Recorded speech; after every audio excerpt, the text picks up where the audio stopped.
I'm very pleased to introduce Sergeï Guriev, and we, as I said before, we have the privilege to have with us Sergeï. Sergeï Guriev is professor at Sciences Po in Paris, but previously he served as the chief economist of the European Bank for Reconstruction and Development, the EBRD, and until 2013, he was the rector of the New Economic School in Moscow, and he was also at that time a board member at Sberbank, one of the largest, or maybe the largest bank in Russia. So he's very well placed to comment on the economic fallout of the Russian invasion of Ukraine. So maybe the first question I would like to ask you to develop is what is your assessment of the current state of the Russian economy, the effects of sanctions, because we have seen, for instance, that after the sharp initial fall, the Russian currency has regained most of its loss. And does that mean that sanctions are not working, or are they working through other channels? So the floor is yours, Sergeï. Thank you very much, Olivier. It's a great honor to speak here. So let me indeed answer this question. I think it's a very important question. So when you think about which sanctions were expected, priced in, and which were not, let me go back to pre-war situation and say that Russian economy looked very differently at the micro side and at the macro side. At the micro side, it is a kleptocracy, an economy dominated by the state and politically connected business people. So not surprisingly, investment climate is bad, business climate is bad. There is substantial capital outflow in the range of something like 4% of GDP every year for several years. So we shouldn't be surprised that growth was slow. So economy was stagnating even before the war. However, on the macro side, this was so-called fortress Russia. So low sovereign debt, 20% of GDP, out of which only 5 percentage points, 5% of GDP external. Low total external debt, 30% of GDP. Substantial currency reserves, 40% of GDP. Fiscal rule, which broke even, the budget broke even at $44 per barrel oil price. And a modern monetary policy framework, inflation target, and flexible exchange rate. So in the macro side, it was a textbook macroeconomic policy, and even issues related to greening financial system already were discussed in the Russian central bank, and for that matter, in largest banks like Sberbank. So it was a different view altogether.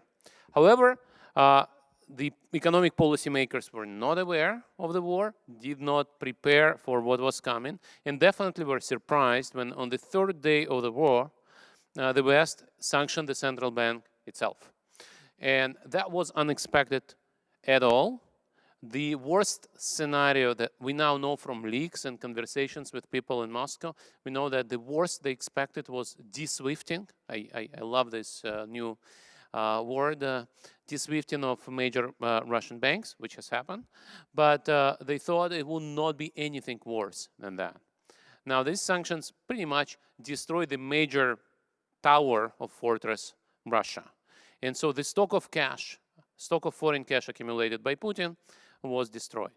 However, the second dimension of the sanctions, which was also not expected, went much further as well, where Americans introduced and Europeans introduced sanctions on export of technology and equipment to Russia. That included things like semiconductors, planes, and stuff like that. These sanctions were joined by the private sector to the extent which is unprecedented. So on the Yale School of Management website, there is a list compiled by 2 professors of Yale School of Management, Sonnenfeld and Tian, which now lists 600 plus companies that exited Russia. So Russian economy is cut off Western trade. And there are additional measures like transportation embargo. If you're a Russian transportation company and you transport non-humanitarian goods, you cannot actually enter Europe, for example, by land. Things like this suddenly cut Russia off global economy, Western economy. Now, for Russia, EU is the most important trading partner, was the most important trading partner, and so that hit Russian economy really badly. And so today, the forecast for 2022, either you look at central bank's own official forecast, or you look at IMF, EBRD, World Bank forecasts. The forecasts are in the range of 8 to 10% decline in GDP in 2022, instead of plus 3% growth in 2022. Which was forecast before the war. So this is going to be the worst recession since early 1990s. 1998, 2008, 2009, 2014, 15, 16, not as bad as what we are going to see now. The central bank modestly calls this structural transformation of Russian economy coming up in second and third quarters of this year. But why am I mentioning this? Exactly because Olivier has said, well, ruble is back to pre-war levels. Maybe sanctions are not working. This is exactly the narrative of Russian propaganda, which comes back to Russian TV and says the West has failed. This is also, I suspect, the subject of discussions between the central bank governor and Vladimir Putin when they see each other. She says, look, economy is not falling apart, ruble is back. But in reality, this is not a signal of strength of Russian economy. Normally, if you talk to people in the street and say, look, currency is strong, that means economy is strong. But since we are better trained people, we can figure out that in this particular case, ruble appreciation is a signal that Russian economy doesn't import anything. So imports have collapsed because of import embargo. Russia cannot import anything from the West. And that means that demand for dollars in Russia collapsed as well. So by definition, since there is no oil and gas embargo, Russia continues to export oil and gas. So money is coming in, but there are no imports. So ruble is stronger. Is that good news or bad news? Well, this is a side effect of trade embargo. So it's a side effect of something really, really disastrous. To what extent trade embargo is disastrous? Let me give you a couple of anecdotes. One anecdote is in March 2022, the production of cars in Russia went down by factor of 3, right? This is not because Russians don't want to buy cars. During high inflation, which followed in March, Russians would love to buy cars to save their money from inflation. But they couldn't because production of cars collapsed because of lack of imported parts. The same you can talk about Russian aircraft and airlines who now have pretty much lost maintenance of Boeings and Airbuses, which account for the vast majority of seat capacity. And now Russia's unpacking Soviet-time military equipment because it cannot produce new military equipment. Why? Because it doesn't have modern semiconductors, German high-grade steel, and so on and so forth. So these sanctions really matter. And the stronger ruble is a side effect of this trade embargo, which is really destroying Russian economy. Okay, and on the financial side, for sure, as you said, the stocks now are completely frozen, but there is still the flows because, of course, Russia is continuing exporting gas and oil. So does that mean that as long as this flow of revenue is coming, Russia can sustain, its system, and for how long? Right. So this is the great question. So right now, ruble rate is not fully informative because there are still restrictions. So remember, the war started on Thursday. On Saturday that week, the West sanctioned Russian central bank. On Monday, the first working day, the central bank closed down currency exchange, stock market, and pretty much introduce drastic capital controls and currency controls. Now, many of these controls are now removed, some remain in place, and in that sense, ruble rate is still a controlled rate. But the very fact that the central bank has lowered policy rate, initially it increased it from 9% to 20%, now it's lowered it back to 14%.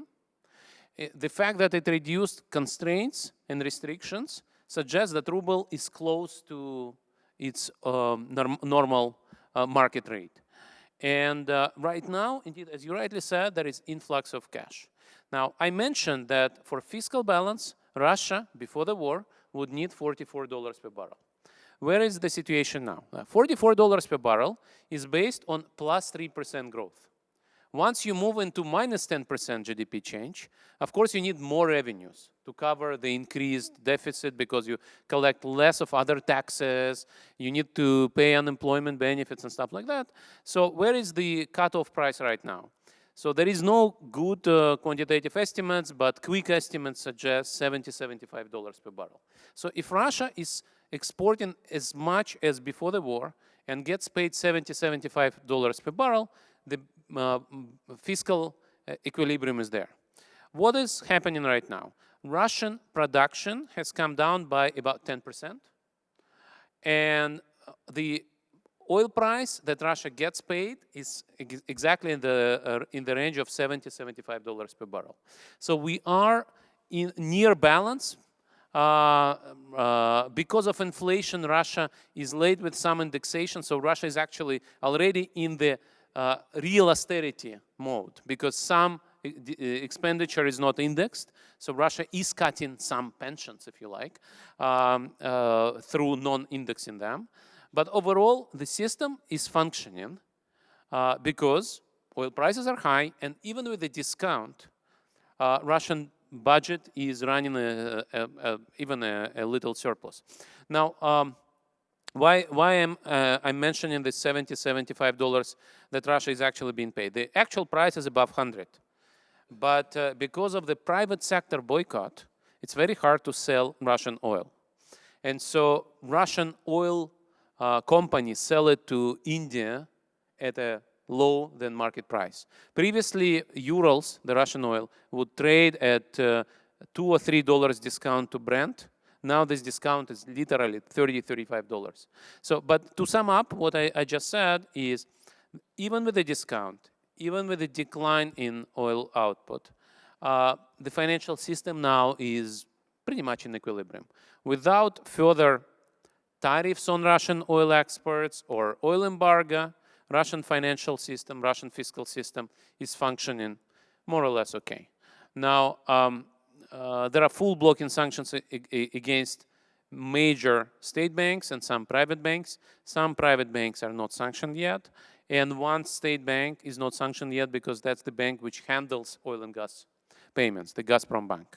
So that's where we are. So I would say if there are no further sanctions, Russian financial system is okay. Russian economy is not okay, and Russian households will see a real decline in incomes by 10%, which is a huge shock.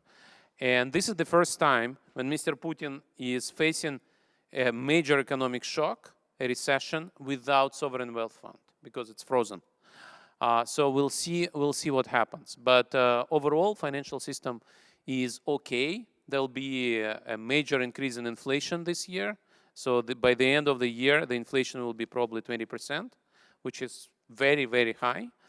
But overall, the budget balance will be maintained unless there is a oil and gas embargo by Europe, or oil and gas tariff, or oil tariff and gas tariff, whatever. Yeah. But you are saying the economy is is bad shape, but the financial sector is okay. So but if I look at the balance sheet of a bank, that means that the asset side is not okay, because it means that the value of the loans on the asset side of the balance sheet of banks has fallen. So how does that work? Because that means that in terms of liquidity, could you explain us the way it is sustainable? Right. So so it depends how you define financial system. So I was talking about fiscal issues. Now you're going back to the banking sector. I think you're right. So we don't know the magnitude of the problems because indeed the banks will face major NPLs issues because, as I said, some industries are completely destroyed. Household retail lending will also suffer. And so the government will have to recapitalize banks. The way government will recapitalize banks is still not clear. So for the moment, what the government said, they said we will loosen the prudential regulation requirements. So even if you're if we use pre-war requirements, you have a capital problem, but we will not. And we will use historic asset values. This is what many central banks do during the crisis, right? But at some point, the problem you're talking about will come up. And so the government will have to recapitalize the banks. And so the main challenge is inflation. To what extent just printing money and giving them to banks will create an inflation problem. Right now, inflation is subsiding. And the very fact that central bank is lowering policy rates suggests that the risk of inflation is more or less not the primary risk. But if you inject several percentage points of GDP into the economy, maybe that would be a problem again. So this is something which is a great unknown. Just to give you data on inflation, I really enjoyed the morning session where everybody, when we saw how the situation is bad in the US, in Europe, in China, and in the developing countries. But to give you the scale, in Russia, when the war has started, the first week had inflation at 2% per week. The second week, 2% per week. The third week, 2% per week. And only then it slowed down to 1% per week, and now it's 0.2% per week. But in general, that was a major inflation shock. And so inflation will remain a problem. But how big a problem, we don't know. But you're right. And this is something that we will need to see. Now, one thing which we already observed, a lot of data stopped being published now. So central bank stopped publishing certain data. Government stopped published data on oil exports, interestingly. So it's very hard to answer the question you're asking, but it should come. So one other opportunity for the government to do, and they've done it in the past, is to issue sovereign debt in rubles, give this debt to the banks, and treat this as capital. And so recapitalize the banks by printing bonds. So that is something they've done in the past. It's still printing money, but... And how do you explain that there was no deposit run on banks? Oh, that's a very simple question, yes. So if you ask me before the war, why wouldn't there be a run, I would say it will be politically impossible that you come to Sberbank and you don't get your cash. That would be politically impossible. That would be a regime change event. And the answer to this question is, yes, they actually froze deposits. So you come to the bank and they say, sorry, the central bank told us we are not supposed to give you money. The central bank introduced, on the 5th day of the war, the central bank introduced major constraints on how much money you can draw from your account. And then there was also a major ramp up in repression. So today, protesting is really, really dangerous. And people don't protest. So you cannot really call for a protest rally. Most famously, a few people who stood like this without any posters, right? Just like this, were arrested for holding, I'm quoting the police report. These people were standing up with invisible posters that discredited Russian army. So they could have arrested them for discrediting Sberbank as well, right? But this is a very different regime. So it's tempting to think about the same level of regime as it was 3 months ago, but it's qualitatively different. All independent media are closed. Facebook is actually designated as a terrorist organization. I'm not kidding. So the company Meta is equalized in Russia to Taliban and Daesh. and Facebook and Instagram are blocked. Twitter is blocked as well. And there is a law which says if you talk about war in Ukraine in a way which is different from the official version, you can go to jail for up to 15 years. This is not something that was there before. And basically, people understand now very clearly that you cannot protest in the street. Previously, I would think that if you cannot get your money from the bank, there will be a major, major protest, but that is impossible. Maybe a last question before giving the, the floor to the audience. But that was run on retail stores. This is important. So people wanted to buy dollars. They could not. The central bank just said, sorry, we don't sell dollars anymore. So they bought buckwheat and sugar. So that was a run on the stores because, well, you would think that people would buy durable goods. But for many Russians, cars or even dishwashers would be too expensive. So people bought sugar and buckwheat. Yeah, maybe so a question about how do you interpret the announcement by the Russian authorities that now imports of oil and gas should be paid in rubles instead of euro? Because the way I understand it, the only rationale that I could see is just to force Russian exporters to convert their euros or US dollars into 100% into rubles, but that means that the Russian authorities had no confidence in the Russian exporters to act this way, or do you have another interpretation? Your interpretation is correct. So that was so nobody can really understand the logic behind it. So initially, that was done at the period when ruble was weak, and so that could be yet another way to make sure that 100% of Gazprom export revenue gets repatriated. Now, one of those restrictions that I mentioned, which was introduced on the 5th day of the war by the central bank, was that 80% of all export revenues have to be repatriated and sold in the currency exchange. So when, as you rightly said, when Putin suggested that all Russian gas exports have to be paid in rubles, that means moving from 80% to 100%. By the way, this 80% restriction is now removed. As I said, the central bank is more and more confident. However, what has happened because of this strange statement about rubles was that G7 said, sorry, contracts are in dollars and euros, we'll pay you dollars and euros. It's your problem that you think we need to pay in rubles. So the West actually called Putin's bluff, and Putin did not turn off exports, which means for Putin, export revenues are more important than for the West. Okay, so he thinks that he needs to continue exporting. What then happened, which also is useful for Putin, so he immediately created this scheme where the West keeps paying in dollars and euros, but then the Gazprom Bank receives this money and converts it itself into a special ruble account.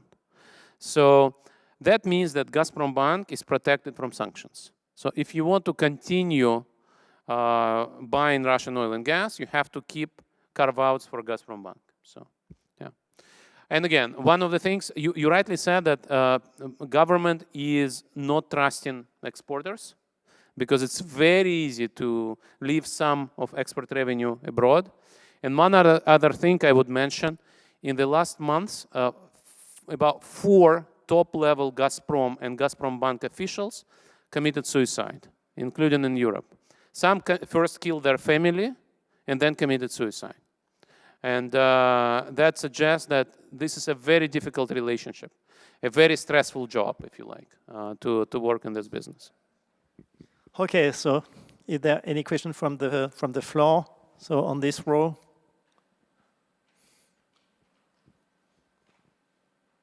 So first, Olivier de Boisson. Olivier de Boisson from Société Générale.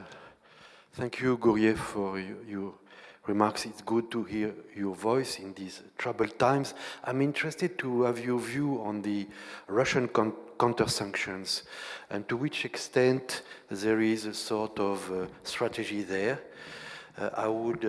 You mentioned that Russia needs this forex revenue, but they have started to turn off the tap to Poland and Bulgaria. It's new when you compare to 2014, the counter-sanctions used to target imports to Russia.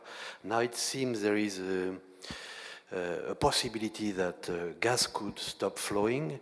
So my question is, you could add to that Russia is exporting some very rare metals like palladium, titanium, which could also hurt very much Western industries. So do you think there is a gradual incrementation of the threat of counter-sanctions? And also, how do you evaluate our state of preparations, you know, in EU, given that part also of the gas into ruble payment scheme was intended possibly to divide European buyers, and we see that it has succeeded in dividing to some extent. So how we prepared? Do we need more planification? If there are gas shortages, are we ready for that? Do we need also regulation for times of war? You know, some people even have advocated, you know, the possibility of nuclear strikes in altitude that could be very detrimental to the financial system also nearby. So how do you assess, you know, the strategy, the Russian economic strategy in terms of counter-sanctions and our ability to face these counter-sanctions and threats? Thanks. So I think I don't see a strategy in Russian planning. So one of the things I mentioned, this decision to go to war was made by a very narrow group of people, and that didn't include any economic policy maker. So there was no preparation on that side. There was also no preparation in terms of propaganda. So for a few days, they had no narrative. And right now, as you can see, they have this Z letter as a symbol of this war, which completely is strange and unnatural, and it's not really working. Nobody sees that as something well thought through. So I won't say there was a strategy, and there was no preparation for Western sanctions. And Western sanctions continue to surprise people. And occasionally I talk to people, and people would say, look, I got under European sanctions. I would talk to a person who would say, I got under European sanctions, but my friends in the UK told me that I would never be under UK sanctions. And I would tell him, look, that was a week ago, but the situation's changing. And so he gets under UK sanctions 2 days later. With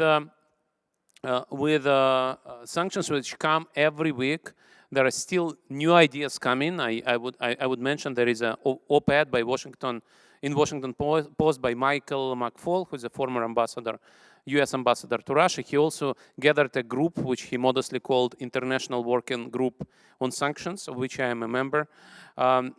We prepared one paper. There will be another paper released tomorrow.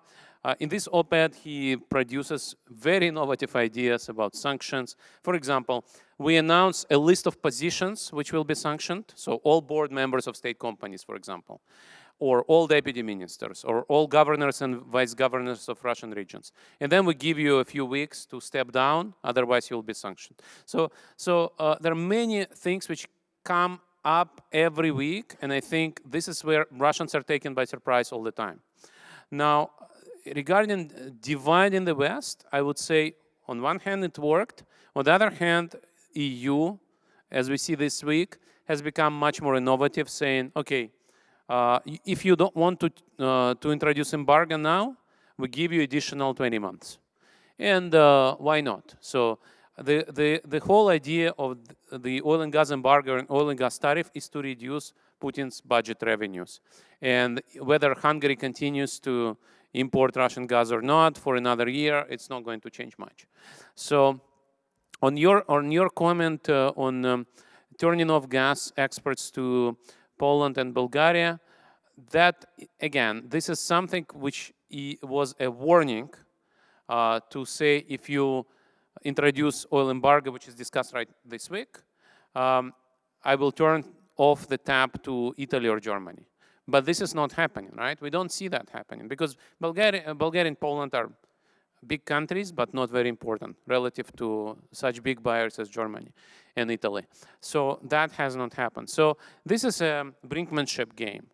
Regarding rare metals, I fully agree with you. More important is grain. And again, in the morning, Remy was talking about that. This is where Russians actually talk about that a lot. So they say, you don't need our counter-sanctions. You will destroy your civilization on your own. So one important speaker here is Mr. Patrushev, the chairman of the Security Council, former head of KGB. A couple of weeks ago, he gave an interview where he said pretty much this. Your sanctions will create a food crisis. In North Africa and Middle East, you'll have major instability. Millions of migrants will come to Europe. Europe will die. So that's the weaponization of food crisis for you. And for that, he doesn't need any counter-sanctions, right? So this is something that may happen on its own. And this is the narrative he's using. So they are not talking about any counter-sanctions, and I actually don't see any strategy there. You had the second question, or? It was a state of readiness in terms of planning. Right. No, I think Europe is doing pretty well, and I think, as I said before, the Russian government was shocked by unity and resolve of the West. Nobody expected, and I think what we see now is Australia sanctions, this official, Canada sanctions, that official, and there is occasionally there is lack of coordination between Western countries, but eventually you converge. So if this official is sanctioned by Canada, will be sanctioned by US next week, right? And that is what Russians are really, really worried about. So I won't complain about the West's lack of coordination. Regarding gas shortages, apparently there is a lot of planning going on, and that's why embargo is not introduced in Europe so far. But when you say nuclear strike, this is where I should tell you I'm really worried. Yeah, when we talk about nuclear option here, I'm really worried about nuclear strike. And I only hope that not everybody around Putin is as crazy as he is. He has nothing to lose, but people around him have quite a bit to lose. So I hope it's not going to happen. So, but we'll see. But overall, I'm not worried that Europe will collapse if there is an oil and gas embargo. When the war has started, the debate on oil and gas embargo impact on Europe has immediately started. And you know, the group of German economists, like 10 people, wrote a paper in 2 weeks, a very long, nuanced, detailed paper, and then 10 more papers have been written, including by people who understand real granularity of refineries, heating, use of gas for chemical production or for heating, and so in that sense, I think a lot of thought have gone into it. Okay, maybe time is running. So I think there were 2 questions, but we take the 2, but very short, please, and only 1 question. And behind you also, I think there was 1 question. I am amazed with your last remark about this culture of strength, of violence. It looks like these people have not got any culture of impact of economic models, including the fact that with all this propaganda, the Russian system is today not able to give any incentive to any individual to contribute to the creation of wealth, because it has to go or undergo under powerful people, which would take a lot of wealth created or the money and cured. And they don't understand what is your question? Efficient. Do they understand this cannot go on because simply it's not efficient, outside the fact that they destroyed the peaceful feeling in Europe after 2 generations in Germany? Thank you.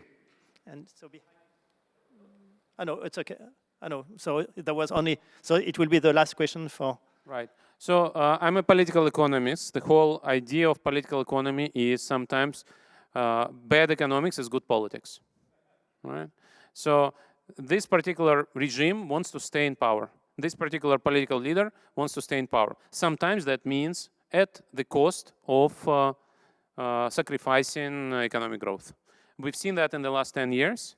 And the catastrophic impact that we are observing now is just yet another example. And we've seen, I mean, relative to Venezuela, Russia is doing very well, right, so far. And I actually expect that Russia will not collapse like Venezuela collapsed. So in Venezuela, some people would say that GDP collapsed by a factor of 4. And the government is still in power, so apparently he's doing well in terms of political management. Yeah. Okay, unfortunately, it's time to conclude. So thank you, Sergeï. It was very illuminating, and I think despite the fact that you are no longer inside Russia, but I think it was a very insightful insider's view. Thank you.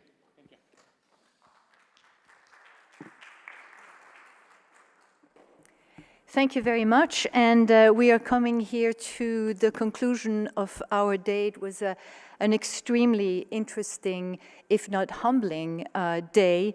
We started off this morning with the governor talking about the central bank reaction to inflation, mounting inflation, and he took us through the journey of normalization of policy. We then had a discussion on the macroeconomic backdrop and geopolitical backdrop, which left us with the idea from the ECB that we'll have weak but positive growth. But we were reminded, that was Isabelle's view, and we were reminded by Leland that, well, yes, but hang on now. In terms of China, we could have yet another massive shock with regard to the supply chain model, which was reinforced, if you will, in terms of, the difficulty of policy, monetary policy by Ellen, who mentioned that at the moment, central banks are just prioritizing inflation. And then Rémi reminded us that fragmentation with regard to multinational institution, a multilateral institution, I should say, is still very real. So then we started the afternoon with a depiction of these shocks that we are being challenged with along COVID. The idea that we're not out of the tunnel yet as such, even though we do have vaccines and so on. And Gilles reminded us that there again, we could have a supply shock. We talked about the climate change environment, how worthy it is, but it's a long-term effort and it's a costly one, but quite exciting. And then we finished just now with the challenges of what is happening in the Russian-Ukraine conflict. So the conclusion of all this is that interdependence, in order to be able to overcome all these challenges, is even more important than it has ever been. It won't be recognized as such, perhaps, but we should really work towards it. And with that, I just want to thank the Banque de France again for hosting us. I want to thank all of you for being here, and a very special thank you to all the participants in terms of essentially enlightening us with regard to these very difficult challenges. Thank you again, and we hope to see you soon in person, whether it is here on the other side of the Atlantic. Bye-bye.